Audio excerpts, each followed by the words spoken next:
Today, we're talking about 5 mental health priorities for a calmer, stronger 2026. Here is my question for you. If you want to get into tip-top mental health shape in 2026, I'm going to take you through my 5 top priorities for my own mental health and what I would encourage you to do to follow me. And so let's get to it. As we step into the new year, I want you to consider what matters most. What is my purpose? And how can I not let anxiety stop me anymore? The new year can bring a lot of pressure, sort of this pressure to do better and fix ourselves. But I want to reframe this. Let's get really clear on the skills and priorities I want us to focus on. So let's go over the agenda. I'm going to teach you 5 powerful shifts that could help you prioritize your mental health in 2026. I'm going to help you do it with intention. They are going to be science-backed tools, and you're going to do it with self-respect. So let's get started. Welcome to your Anxiety Toolkit. This is a podcast where I teach you all of the science-backed skills to help you live your biggest, fullest life and manage your anxiety. My name is Kimberly Quinlan. I am an anxiety specialist. I am a therapist, and my personal goal is to help you suffer less. It's as simple as that. So today, we always go through what I call an anxiety toolkit, a specific set of skills that you're going to take, and I'm going to give you 5 of those today. So let's go to number 1. It's attention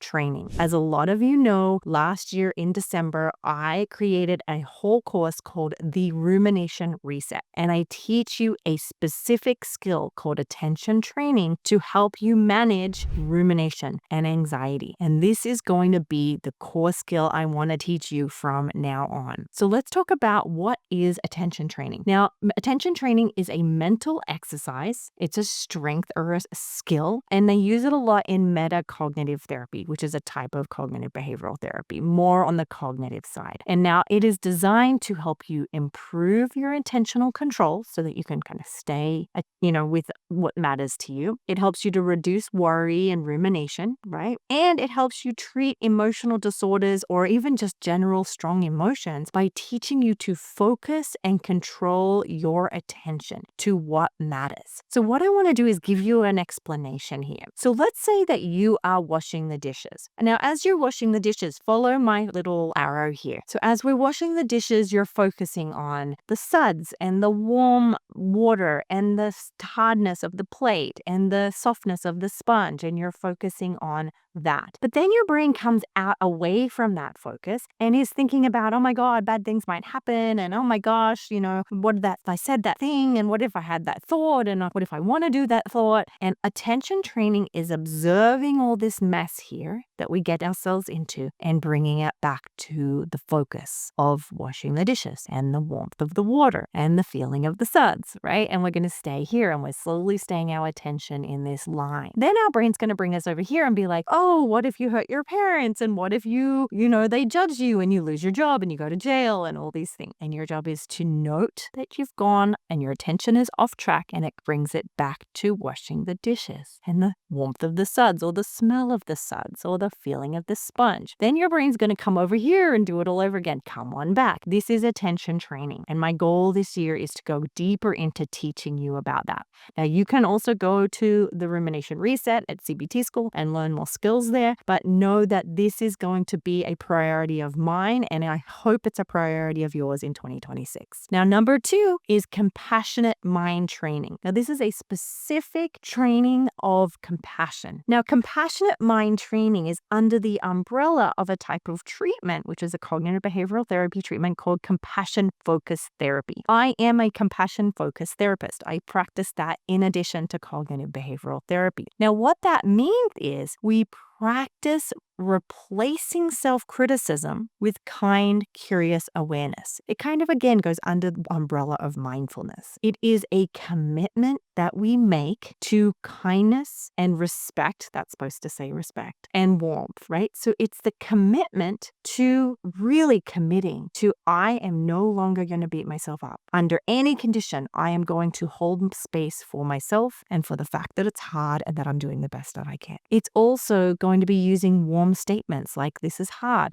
and I'm doing the best I can. There you go. It's going to be saying, wow, this is a difficult moment. What do you need to succeed in this moment? Yeah, it is really hard. This is really hard for you. How can I support you? That is compassionate statements. And it's also going to be used to target difficult emotions like shame, guilt, anxiety, and sadness and uncertainty, right? We really double down on these skills, and I want you to use 2026 to get really good at feeling uncomfortable emotions. It doesn't mean you want those emotions. It just means that you've made a commitment that there is no emotion that you could have that will cause you to abandon yourself. That there is no emotion that you could have where you're going to respond in a brittle, mean way. That's the work we're doing here. Now, number 3 is digital boundaries. As I end out 2025, I am coming to realize, and I'm reading the research, that short form media, reels, shorts, TikTok are really not good for our brain. And I was telling my kids and my husband last night that I literally lost 40 minutes the other day. I went to bed, I opened on Instagram, and before I knew it, 40 minutes of my life had disappeared and I have no idea where they went. And it made me realize that short form media can really take you away. Now, I love short form media. I make short form media. I'm not against it, but I want to really work at setting digital boundaries this year. And what that might look like is curating your feed with intention. So not following people that don't make you feel good, right? And also being really curious. Like, let me tell you a story. I follow these wonderful couples therapists.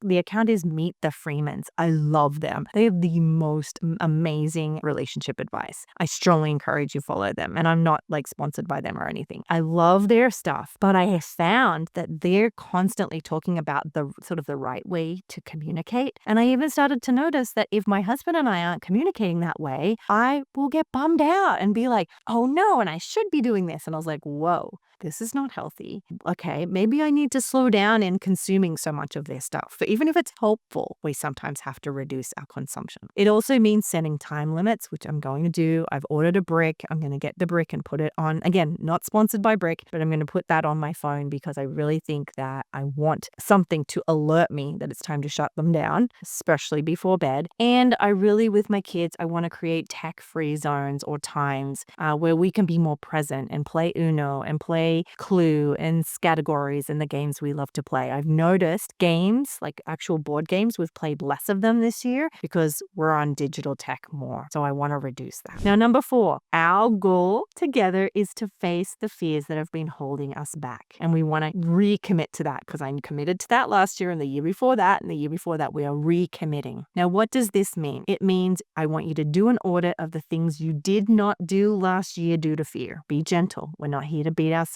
up. I want you to commit to a plan to face those fears. And it obviously needs to be done in a hierarchical step-by-step way. So what we want to do is create a strong strategy for gradually increasing those exposures. Now, as you know, we have all types of courses at CBT School that can help you with that. If you have OCD, we have a complete start to finish treatment plan for folks with OCD called Your OCD Toolkit. We also have Your Anxiety and Panic Toolkit if you have generalized anxiety or panic disorder. We have Overcoming Depression if you want a step-by-step process on how to manage depression. We have Your BDD Toolkit that I did with Chris Trunsden. Again, a start to finish treatment plan and course to show you how to do that work and overcome your BDD. And last of all, BFRB School, which is for hair pulling and skin picking. Now, they are there for you if you want to dive deeper than these sort of shorter educational content that I provide for free. So you can head over to CBT School if you're interested and pick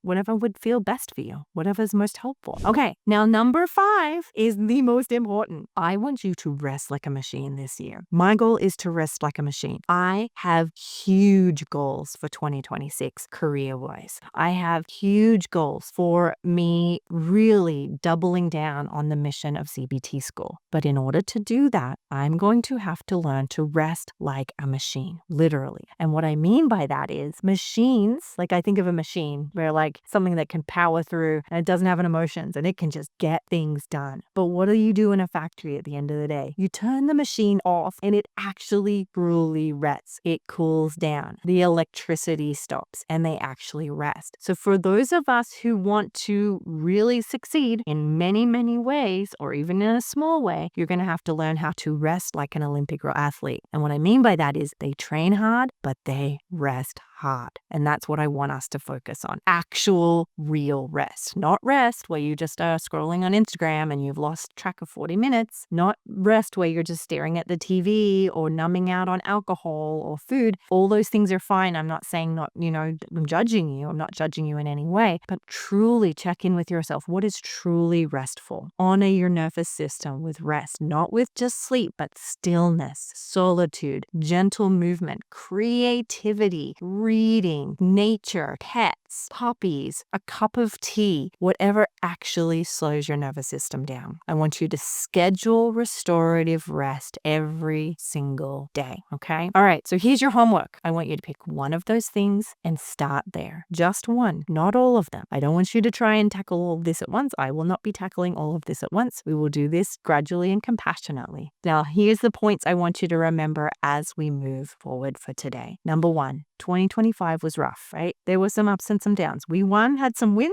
and we had some losses. I think that's true for everybody. Remind yourself that small changes lead to big changes. So we're going to start baby steps. Remind yourself that you are growing and that every step you take matters, right? Be kind to yourself. You are doing brave, hard things that deserve celebration. And remember, today is a beautiful day to do hard things. We're going to keep that going into 2026. Even if you're listening to this in 2027, these all apply. These are going to be major priorities I have for 2026. Okay? As always, thank you so much. I am so honored that you are spending this time with me. I know your time is valuable. I cannot wait to see you next episode. All right, I'll see you then.